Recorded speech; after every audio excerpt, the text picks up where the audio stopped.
Oh, hello, this is Tak Chung from Wok with Tak. Welcome to my YouTube channel. If you enjoyed this video, please like, subscribe, and share. Feel free to write to me at wokwithtak@gmail.com if you have any question regarding to this video or any other videos that I have posted in the past. If you have any videos that you would like me to make, please let me know. I'm looking forward to hearing from you. This is a beef stir-fry dish, and it's a good example that I tailored the dish specifically for somebody who come to our place for dinner.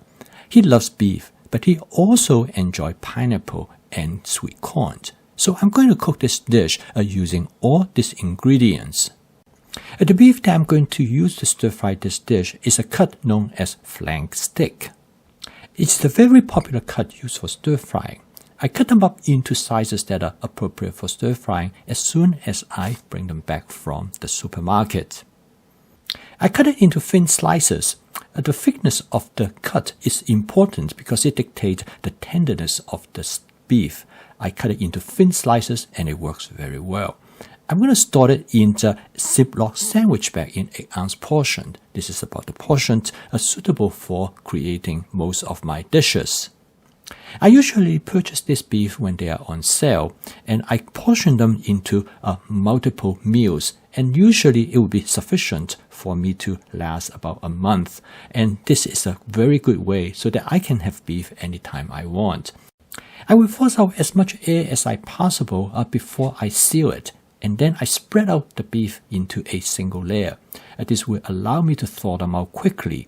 When I'm ready to use them, I can put them into a bowl of lukewarm water, and they will be thawed out in about 10 minutes or less. This will allow me to have beef almost any time I want. I stir-fry this dish in my carbon steel wok on my propane gas camping stove. I have the burner set to high, and I heat up the oil until it starts to smoke gently. I turn down the heat and let it to smoke for about 15 seconds. I cook the beef in 2 steps. The first step is that I add the beef to the wok, and this is a step when I sear the beef. I coat the beef with a light layer of cornstarch. This will keep the beef as dry as possible because any moisture will reduce the temperature of the oil. I use a pair of tongs in this step because it gives me much better control of how to manipulate the beef.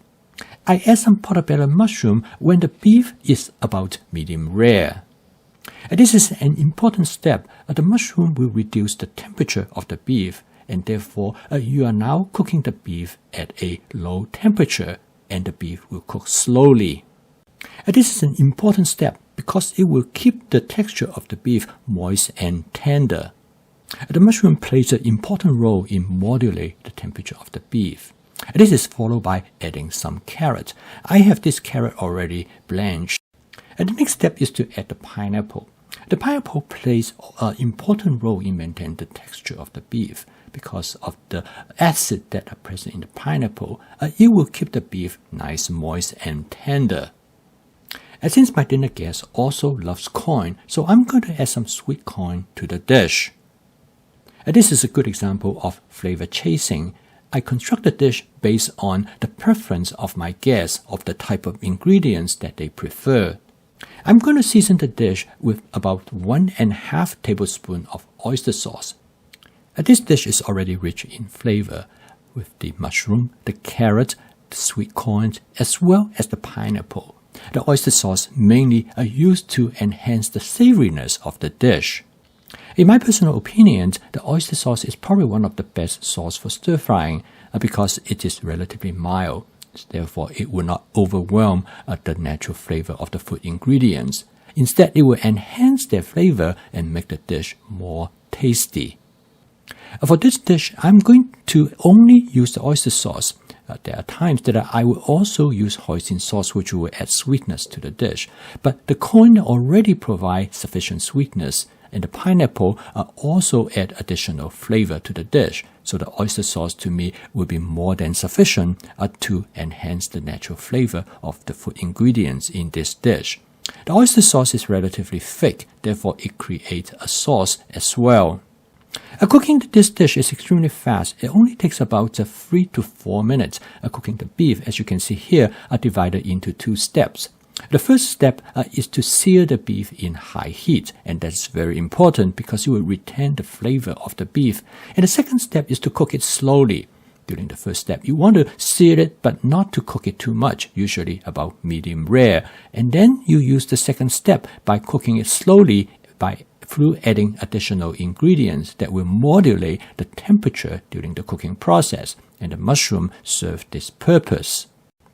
You can serve this dish with different type of carbohydrates, but for this particular dish, I'm going to serve it with rice. So I have a bed of white rice at the bottom of a container, and then I pour the content over the rice. I call this a one-dish meal because you have the carbohydrate, the proteins, as well as the vegetable all in a single dish. This dish provides a perfect example of combination of vegetables and proteins, and in this case it's beef. If you like beef, you can use the beef as a condiment rather than as a main ingredient. I post a video each day to help you to make home cooking as part of your daily routine using my fast cooking system. If you'd like to learn more about this cooking system, please subscribe to this YouTube channel. So keep on cooking, and I will see you tomorrow.